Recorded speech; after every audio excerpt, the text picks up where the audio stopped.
यानंतर तमाम ओबीसी बहुजन समाजाचा आवाज माननीय नामदार भुजबळ साहेब. सगळ्यांनी खाली बसून घ्या शांततेत. मी लवकर संपवणार आहे, जरा 10-15 मिनिटं आपण शांततेने ऐका.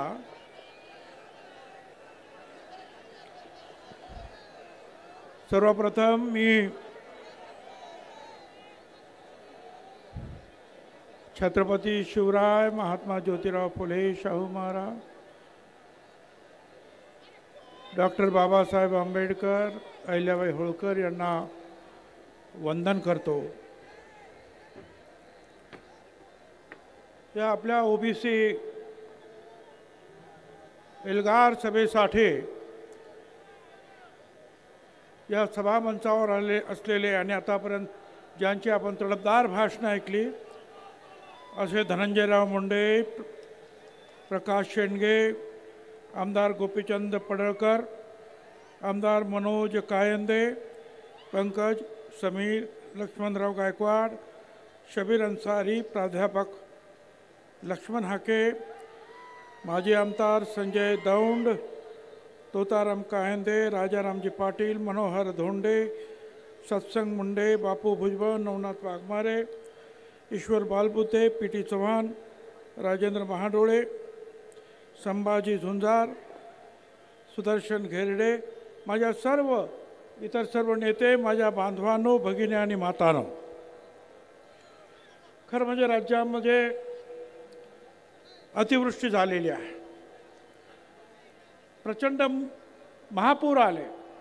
असं असताना सुद्धा तुम्ही सगळे इथे आलात ओबीसीची वज्रमूठ दाखवण्यासाठी. त्यासाठी आपल्याला लाख लाख धन्यवाद. मित्रांनो, दिवाळी तर आली. दिवाळीतला सगळ्यांना शुभेच्छा. पण कशा देऊ मी शुभेच्छा? 15 आमच्या ओबीसीचे आमचे लोक त्यांनी आत्महत्या केली का? तर आमच्या ओबीसीचं आरक्षण संपलं म्हणून. कशी दिवाळी साजरी करायची? माझी आपणाला विनंती आहे, आपण सगळ्यांनी लक्षात घ्या, मराठा समाजाला आमचा विरोध नाही. मगाशीच सांगितलं धनंजयराव मुंडेंनी, मराठा समाज आणि आमच्यामध्ये अंतर पडलं असंच बोले ना. अरे हे अंतर ह्या अंतरवालीच्या दरिंदे पाटलामुळे पडलं.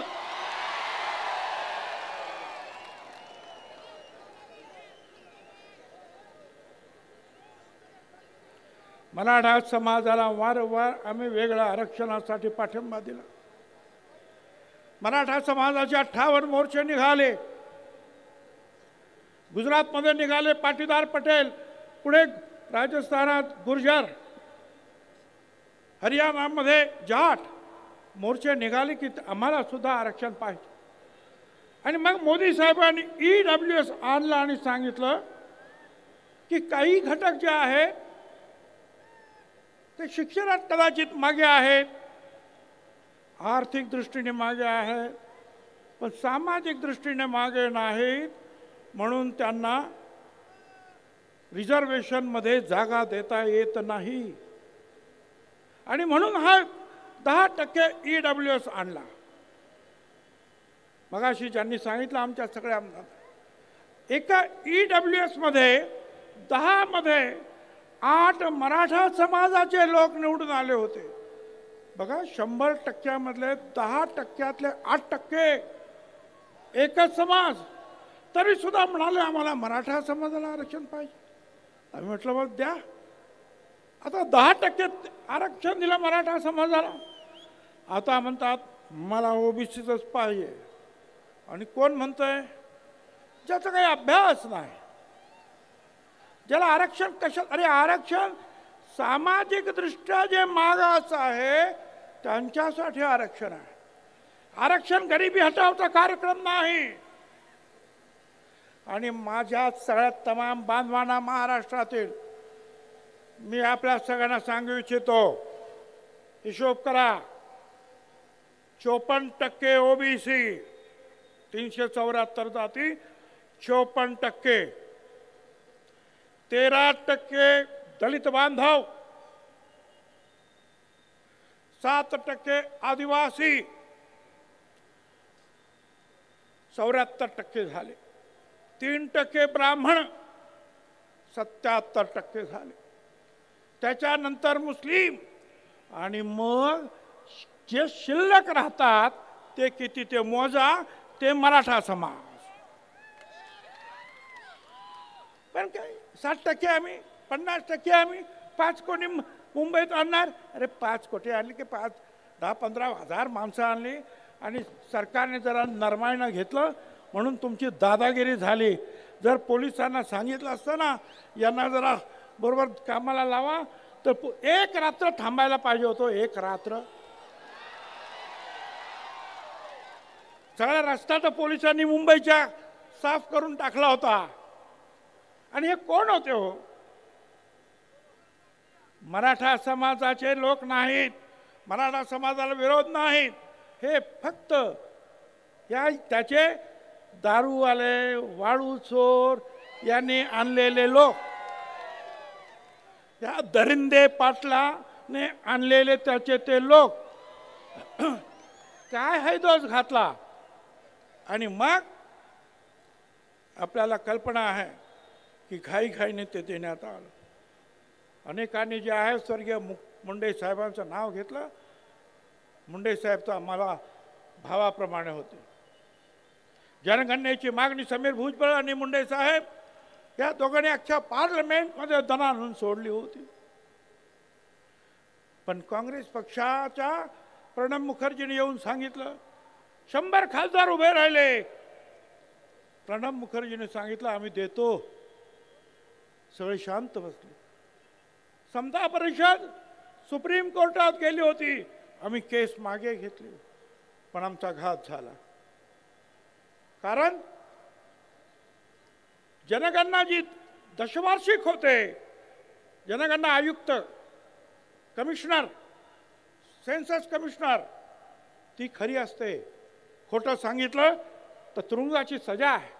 पण प्रणब मुखर्जीने ते केलं नाही. त्यांनी काय केलं? प्रत्येक राज्याला सांगितलं तुम्ही करा. गावचं असेल तर ग्राम विकास खात्यानं करा, शहराचं असेल तर शहर नगर विकासने करा. आणि तिथे आमची फसगत झाली. तिथे गोपीनाथराव पण फसले आणि आम्ही सगळे फसलो.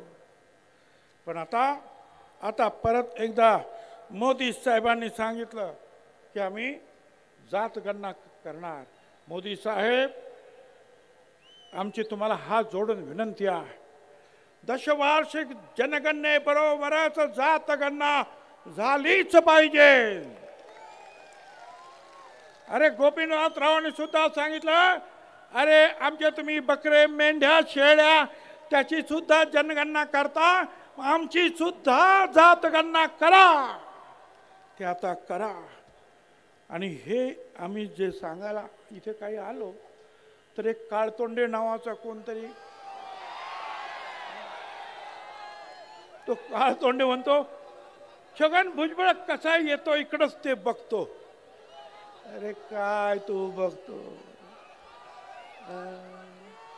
काय बघणार आहेस तू रे? अरे असे खूप झेलून झाले. आणि त्या सगळ्यांना सांगतो, उडवाच मान माझी माझा नकार नाही. उडवाच मान माझी माझा नकार नाही. इतकीच शर्त आहे मी वाकणार नाही. धोका जरी मला रस्त्यात दुश्मनांचा मागे फिरावयाचा विचार कदापि नाही.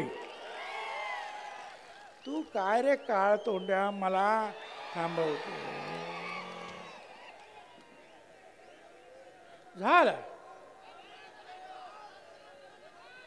ह्या 2 सप्टेंबरला एक GR निघाला.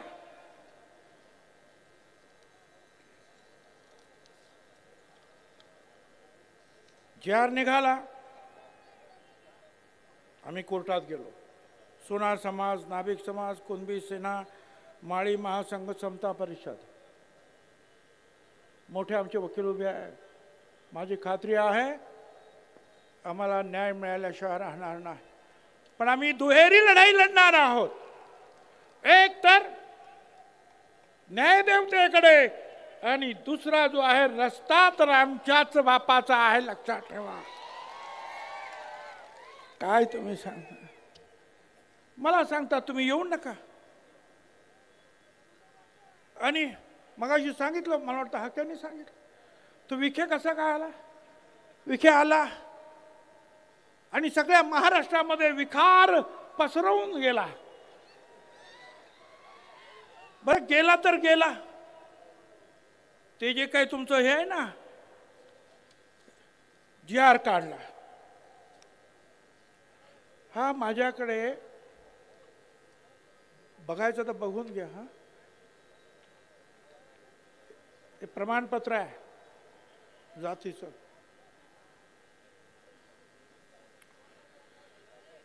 तीन तारखेला 3 ऑक्टोबर 25ला सकाळी अर्ज केला. 3 ऑक्टोबर 25ला सकाळी अर्ज केला. त्याच दिवशी 3 तारखेला त्याच दिवशी संध्याकाळी जात प्रमाणपत्र मिळालं. अरे 8-8, 10-10 महिने लागतात. एवढे फास्ट कसे झाले तुमचे हे अधिकारी? हे सगळे जे आहेत, अनेक सर्टिफिकेट त्याचे चेक झाले सकाळपासून संध्याकाळपर्यंत. मिळायला पाहिजे तर दाखवायला तयार आहे मी. हे पहा माझ्या हातात. मी सीएम साहेबांना सांगितलं, मी तुमच्या त्या आपल्या महसूल मंत्री बावनकुळेंना सांगितलं, म्हटलं एवढे फास्ट अधिकारी कधीपासून जन्माला आले या देशात? आम्हाला 10-10 महिने लागतात, याला 10 तासात. हे जर थांबवलं नाही ना तर लक्षात ठेवा, आपणच सांगितलं ओबीसी आमचा डीएनए आहे. हा डीएनए कधी सर्कल काही सांगता येणार नाही. बरं, ह्या सीएम ह्या विखेंनी बाबा दिला, त्याच्या हातामध्ये एक प्रमाणपत्र म्हणजे जी.आर. दिला. आणि आपण सगळ्या याच्यात पोलिसांची भरती असेल, शिक्षकांची भरती असेल, कुठे भरती असेल, आपण काय असतो, पात्र व्यक्तींना नेमण्यात यावे. त्याच्यात म्हटलं होतं पात्र मराठा समाजाच्या व्यक्तींना नेमण्यात यावं. याने काय सांगितलं, या दरिंदे पाटलाने? त्या विखेला म्हटलं तुम्ही इथं बसा, हा पात्र शब्द काढून या. 1 तासामध्ये पात्र शब्द काढला आणि मराठा समाजाला आरक्षण देण्यासाठी असं करा. कुठला कायदा? हायकोर्टाचे सगळे माझ्याकडे इथं सगळे निर्णय आहेत हायकोर्टाचे सहित. मराठा कुणबी या 2 वेगळ्या जाती आहेत. हायकोर्टाचा निर्णय. दुसऱ्या याच्यामध्ये म्हटलेलं आहे की मराठा आणि कुणबी एकच जात आहे असे मानणे हा सामाजिक मूर्खपणा आहे, हायकोर्ट म्हणता. अरे कसं काय तुम्ही देता? आणि इथे सुप्रीम कोर्टाने सुद्धा सांगितलं की मराठा समाज सामाजिक दृष्ट्या मागास नाही, त्यांना आरक्षण देता येणार नाही, हे त्यांनी सुद्धा सांगितलं. मग कसं काय तुम्ही देता?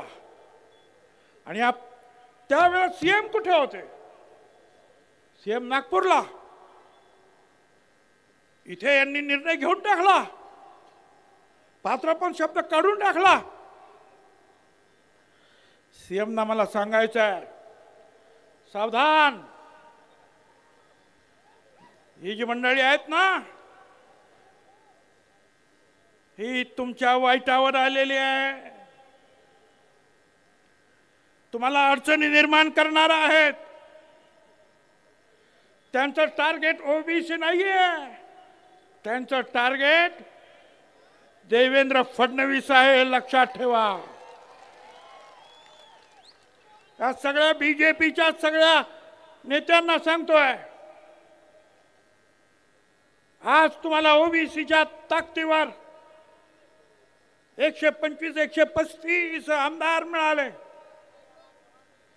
त्या ओबीसीवर जर अन्याय कराल तर ओबीसी आज दूध खुळे राहिलेले नाहीत, लक्षात ठेवा. त्यामुळे लवकरात लवकर याच्यामध्ये आपल्याला मार्ग काढावा लागेल.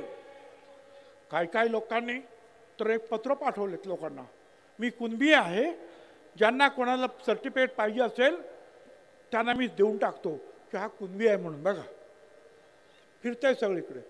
अरे कुठलाही नागपूरचा एखादा कुणबी किंवा कुठला, आणि तो आपल्या कोल्हापूरला सांगणार की हा माणूस कुणबी आहे. काय आहे? अरे कायदा आहे की नाही? मी आता नागपूरचा निघाला म्हणून सांगितलं, नागपूरचं मला आठवलं. नागपूरला मोर्चा काढला, वडेट्टीवार साहेबांनी काढला. आमचा विरोध नाही. इथेच अंबडला पहिल्यांदा वडेट्टीवार साहेब आले आणि त्यांनी सांगितलं की पक्ष वगैरे बाजूला, हा पिवळा झेंडा हा एकत्र घेऊन आपण जाणार आहोत, लढणार आहोत.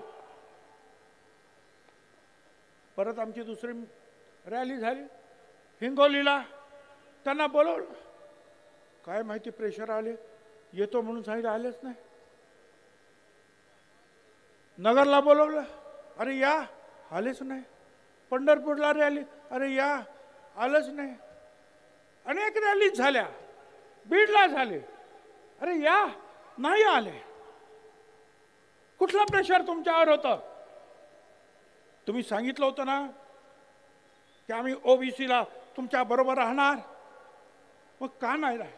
मला काही आमच्या ज्या संपादकांनी फोन केला, तुम्ही का नाही आलात नागपूरच्या रॅलीला, का नाही आलात सांगू? ऐका रे तो व्हिडिओ, जरा लावा तो व्हिडिओ असेल तर. आवाज द्या, आवाज.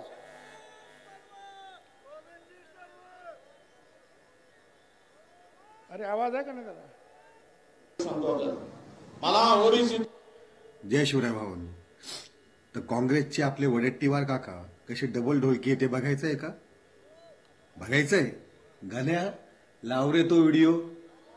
मी आजही जोराजोराने सांगतो आपल्याला, मला ओबीसीतून या, कारण हा निजामच्या वेळेस मराठवाड्यातला कुणबी समाज, मराठा समाज हा ओबीसी होता, हे मला माहित आहे.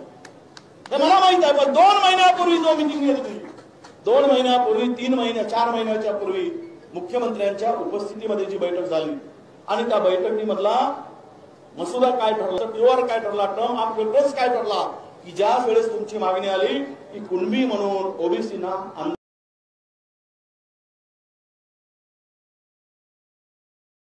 ओबीसीना आरक्षण देण्याची, त्यावेळेसचे दाखले मागितले गेले, त्यावेळेसचे पुरावे मागितले गेले. त्यावेळेस कोणी मागितले? त्यावेळेस कमिशनरला त्याचं अध्यक्ष केलं गेलं, पण ते मीटिंग एकही झाली नाही. 4 महिन्यात एकही मीटिंग झाली नाही, हे आपल्या सगळ्यांना माहित आहे. माझी इच्छा आहे, माझी भूमिका मी मांडण्यासाठी आलो. एक ओबीसीचा नेता म्हणून, विरोधी पक्षाचा नेता म्हणून, एक काँग्रेस कार्यकर्ता म्हणून माझी भूमिका आहे. तुम्हा सगळ्यांना, मराठा सगळ्या समाजाच्या विशेष करून या मराठवाड्यातील जो निजामाच्या काळात कुणबी म्हणून होते, तुम्ही घेतला नाही, विदर्भातल्या लोकांनी घेतला, त्याचा आनंद घेतला, त्याचा म्हणजे आरक्षणाचा फायदा घेतला, तुम्ही घेतला नाही. पण आजही आमची भूमिका आहे की महाराष्ट्रातील ओबीसी समाजांना, आपल्या मराठा समाजांना ओबीसीतून आरक्षण द्या, ही माझी भूमिका आहे. परत ऐकायचंय, मराठा समाजाला ओबीसीतून आरक्षण द्या म्हणताय. आता याचं काय सांगायचं आहे? हे सगळं जे आहे फिरतंय, सगळं व्हायरल होत आहे. वडेट्टीवार एकच मुद्दा घेऊन तुम्ही उभे राहा, आम्ही तुमच्या बरोबर आहे. पण जरांगीच्या तिथे जाऊन एक बोलणार, मराठा समाजाला आरक्षण दिलंच पाहिजे म्हणून. अंबडच्या मीटिंगमध्ये येऊन तुम्ही सांगा आम्ही तुमच्या बरोबर आहोत, नंतर आमच्याकडे आमचा परत पाठ फिरवणार. हे कसं काय शक्य आहे? आणि म्हणून मी त्यांना सांगितलं, त्या संपादकांना, बघा हे व्हिडिओ, तासाला जर तुम्ही बदलायला लागलात तर ओबीसी समाजाचा घात होईल. तुमचं लक्ष, मी पक्षासाठी काम करत नाही इथे, हे कुणी पक्षासाठी काम करत नाही. आम्ही इथे ओबीसी साठी काम करतो. आम्ही पक्षाच्या दावणीला बांधले गेलो नाही. पक्षाच्या वेळेला आम्ही पक्षाचं काम करू, पण ओबीसीचं आल्यानंतर फक्त ओबीसी साठीच लढणार. तुम्हाला राजकारण करू नका. तुम्ही फक्त तिथे देवेंद्र फडणवीसला काढा, देवेंद्र फडणवीसला काढा. अरे तुम्हीच तर म्हणाला होतात ना मराठा समाजाला आरक्षण द्या, आणि परत म्हणतात देवेंद्र फडणवीसला काढा. तुमचं राजकारण आहे. ज्यांनी हे दिलं, हे सगळं केलं, त्या विखेंचं नाव घ्या ना, ते नाही. त्याच्यातून तुमचं राजकारण डोकावत आहे. मेहरबानी करा. मला माहिती आहे की तुमच्या सगळ्या पूर्ण मतदारसंघामध्ये ओबीसी आणि मागासवर्गीय आहे. तुमचे नेते सुद्धा ओबीसी बद्दल आता चांगलं बोलतात, आणि तुम्ही वारंवार जर बदलत असाल तर हे चालणार नाही. माझी आपणा सगळ्यांना हात जोडून विनंती आहे. मगाशी मी सांगितलं हे सगळे तुम्हाला सगळ्यांना माहिती आहे. पात्र शब्द सुद्धा काढले, काय काय काढलं मागे सुद्धा मी सांगितलं. अहो खोडाखोड हे अशी, हे सगळं मी दिलं, हे सगळ्या मुख्यमंत्र्यांना सुद्धा दिलं. हे बघा, हे कसे काय तुम्ही पत्रकारिता देत आहेत? मराठ्याला कू लावतात. कू मराठा, मराठा कू. अरे काय चाललंय? सगळं खाडाखोड करून हे सगळं थांबवा, नाही पेक्षा मोठी अडचण निर्माण होईल. लढाई तर आम्ही लढणार आहोत, कोर्टात पण लढणार, सगळीकडे लढणार, परंतु राजकीय लढाई सुद्धा आम्हाला कदाचित लढावी लागेल. आतापर्यंत आमच्या ज्या नेत्यांनी सांगितलं, त्यांनी सांगितलं ना धरिंदे पाटलाने की ओबीसीना पाडा, तोच आदेश आम्ही सुद्धा देऊ शकतो की जे जे ओबीसीच्या मुळावर उठलेले असतील, ते कुणाही समाजाचे नेते असू दे, त्यांना धारा शिव केले आडवे करा, त्यांना आडवे करा, एवढंच तुम्हाला मी सांगतो. निवडणुका आता येतात, निवडणुका येतात, लहान लहान निवडणुका येतात, एवढंच करा.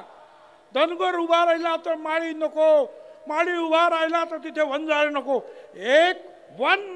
एका विरुद्ध एक लढा, विजय तुमचा आहे. दलित, आदिवासी, मुस्लिम सगळ्यांना एकत्रित घ्या, विजय तुमचा आहे. जर तुम्ही अशा रीतीने जर लोकांना मार्गदर्शन करत असाल तर आम्हाला सुद्धा ते करताय. एका मोठ्या नेत्यानं मला फोन केला विरोधी पक्षाच्या, की आम्ही जरंगेला त्या दरिंदेला भेटायला गेलो तर तुम्ही आमच्यावर टीका करता, आणि तुमचे हे विखे पाटील कारण नसताना परत परत जात आहेत, तेव्हा तुम्ही का गप्प बसतात? मला त्यांना सांगायचं, आम्ही त्यांना सुद्धा सोडणार नाही, गप्प बसणार नाही. आणि या बीजेपीच्या नेत्यांना सुद्धा सांगतोय, तुमच्या लोकांना आवरा. तुम्ही आता केलात ना, आम्ही कोर्टात लढू. तुम्ही अशा उलटे सुलटे आदेश दिलेत ना, आम्ही रस्त्यावर लढू, आम्ही निवडणुकीत लढू. नाहीतरी आतापर्यंत तुमच्या पाट्या उचलल्यात ना रे आम्ही. एक दिवस असा येईल की आमचा हा गोर गरीब ओबीसी भटका विमुक्त हा सुद्धा पालखीत बसेल आणि तुम्हाला सतरंजा उठवायला लावल्याशिवाय राहणार नाही. हे तुम्ही केलं, हे ओढवून आणलं हे संकट. मराठा समाजातील नेत्यांना मी जेव्हा सांगतो अरे बोलायच्यावर सगळे एकदम मूग घेऊन बसलेले आहेत. त्याचा अभ्यास नाही, आरक्षण कशासाठी हे खातात हे माहित नाही. तो सांगतो आणि तुम्ही टाळ्या वाजवता, गप्पा बसता फक्त राजकीय फायद्यासाठी.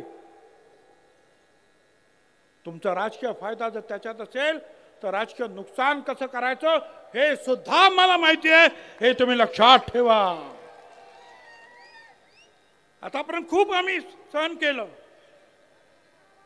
पण जेव्हा आम्हाला कळलं चुप रहकर क्या मिलता है आखिर, चुप रहकर क्या मिलता है आखिर, दिल का दर्द ही बढ़ता है, उठानी पड़ती है आवाज जब पानी सर के ऊपर चढ़ जाता है. आम्ही आतापर्यंत गप्पा बसलो, जाऊ द्या जाऊ द्या. अरे किती गप्पा बसायचं. त्यांनी बोललं तर ते चालतंय. मी 374 जातींसाठी बोललो आणि आम्ही बोललो सगळे तर आम्ही जातीवादी. अरे आम्ही सांगतो का की तुम्ही बाबा तुमचं वेगळं घ्या, आमच्या आरक्षणाला धक्का लावू नका. आणि हे काय सांगणार, अहो तुमच्या आरक्षणाला कुठे धक्का लागला, धक्का लागला. आज इथे लाखो लोक बसलेले आहेत, जेवढे आत आहेत ना तेवढे बाहेर आहेत. हे तुमचे ड्रोन फिरतायत, दाखवतायत. आता मला सांगा या 1,00,000-2 लाखांमध्ये आणखीन 2 लाख जर इथं टाकले तर आमच्या मानगुटीवर बसतील का नाही. तुम्ही काय सांगणार, तुम्हाला बाहेर नाही काढलं, फक्त तुमच्या मानगुटीवर यांना आणून बसवलं. काय वेडे समजले का रे आम्हाला तुम्ही. अख्खं आयुष्य गेला हे लढण्यामध्ये, आम्हाला मूर्ख समजू नका. एक आवाज जर बंजारा समाजाने दिल्याबरोबर आदिवासी समाज उठला. मला त्याबद्दल जास्त काय बोलायचं नाही, पण आम्ही मात्र गप्पा बसायचा आहे आणि मराठा समाजाला आमच्या बोकांडी बसून घ्यायचा आहे. कुठला न्याय आला. ईडब्ल्यूएस तुम्ही घेणार, मराठा आरक्षण तुम्ही घेणार, ओबीसी मध्ये तुम्ही घेणार. अरे महाराष्ट्र काय 7 बाराव दिला का रे लिहून तुमच्या. छत्रपती शिवाजी महाराजांचा महाराष्ट्र, हे सगळे जे आहेत ना माझ्या मागे बसलेले यांचेच पूर्वज लढले. अरे बेरड समाजाचा आमचा बहिर्जी नाईक होता जीवा म्हणून वाचला शिवा जिजामाता म्हणाला.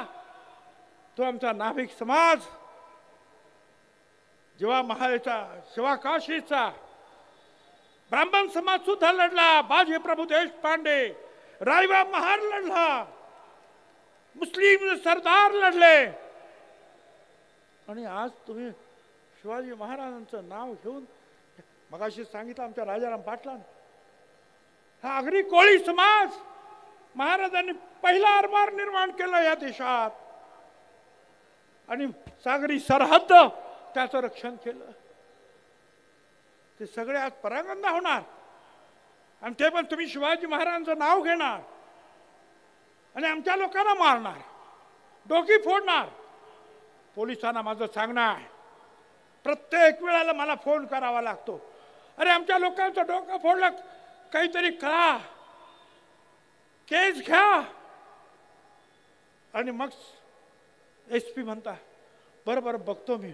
अरे बघता काय, जर असेच तुम्ही बघत राहिलात तर एक दिवशी ना हे असे सगळे जे आहेत हे मधमाशाचं पोहळ जे आहे असंच उठल्याशिवाय राहणार नाही. आणि मग मात्र तुम्हाला बघतो बघतो म्हणायची सुद्धा सोय उरणार नाही. एकाला सुद्धा धक्का लागता कामा नये. गावातील सामान्य माणसाचं जरा सुद्धा नुकसान होता कामा नये. जाळपोळ होता कामा नये. ताबडतोब पोलिसांनी कारवाई केली पाहिजे. पोलिसांनी कारवाई करायला लागल्यानंतर काय होतं हे मला माहिती आहे. मी सांभाळलं ते डिपार्टमेंट.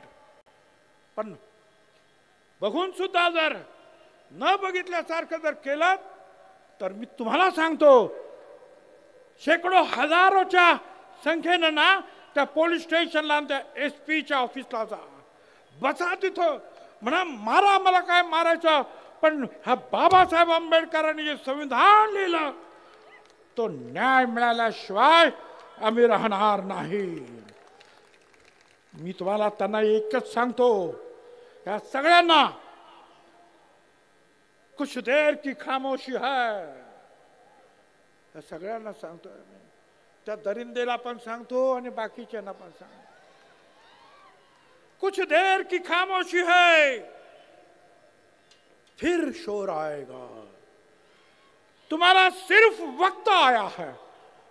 तुम्हारा सिर्फ वक्त आया है.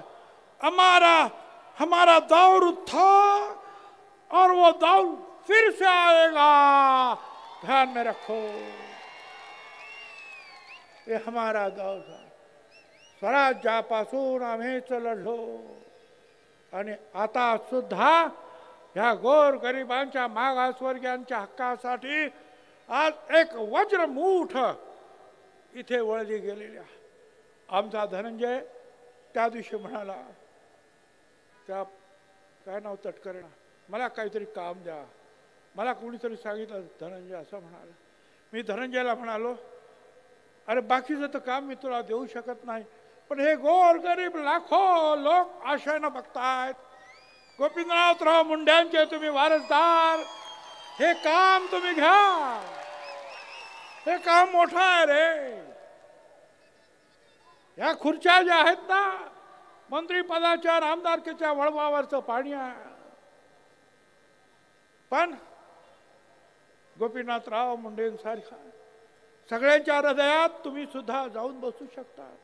फक्त या गोरगरिबांचे अश्रू पुसण्यासाठी त्यांचं रक्षण करण्यासाठी छातीची ढाल करून पुढे या. तुमच्या पाठीमागे तमाम महाराष्ट्र आल्याशिवाय राहणार नाही. आज हा सगळा माधव एकत्र झाला आणि त्याच्या पुढेही माधव म्हणजे माळी धनगर वंजारी. आता परत त्याच्या पुढे आणखी माधव राव लावला. म्हणजे काय काय कोणी सांगितलं आपल्या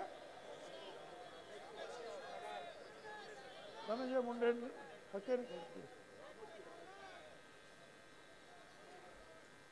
तर यांना सुद्धा सगळ्यांना बरोबर घ्या. वेगवेगळ्या 374 जाती आहेत. आमचा भटका आहे. अरे काय भटका म्हणजे किती मर्यावाले देवी घेऊन जाणारे या गावातून त्या गावातून पालं घेऊन जाणारे काय करायचं. कोण कुंभार आहे कोण सुतार आहे कोण नाभिक आहे.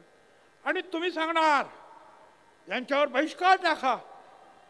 मला सांगा जर आता ह्या सगळ्यांनी जर ठरवलं की त्यांनी आमच्यावर बहिष्कार टाकला आणि यांनी त्यांच्यावर बहिष्कार टाकलं तर कुणाचं गाडं अडवू सांगा बघू. कुणाचं गाडं. अरे हीच माणसं आहेत कष्टकरी. हीच माणसं आहेत या महाराष्ट्राच्या मातीमध्ये काळ्या आईची सेवा करणार तमाम जनतेची सेवा करणारी हीच माणसं आहे गोरगरिबांची. त्यांच्यावर तुम्ही बहिष्कार टाकणार. आणि यांनी जर बहिष्काराची भाषा केली तर किती अडचणीत होईल. म्हणून मी सांगतो अजूनही सांभाळा. त्या दरिंदे पाटलाच्या पाठीमागे मराठा समाज त्यांनी आवाज उठवला पाहिजे की आम्हाला याचं नेतृत्व मान्य नाही. गावागावामध्ये लढाया लावणारा समाजामध्ये दुश्मनी पसरवणारा हा दरिंदे याला परत याचा आवाज बंद करण्यासाठी आम्हाला सांगू नका. मराठा समाजानेच हे काम केलं पाहिजे आणि आपलं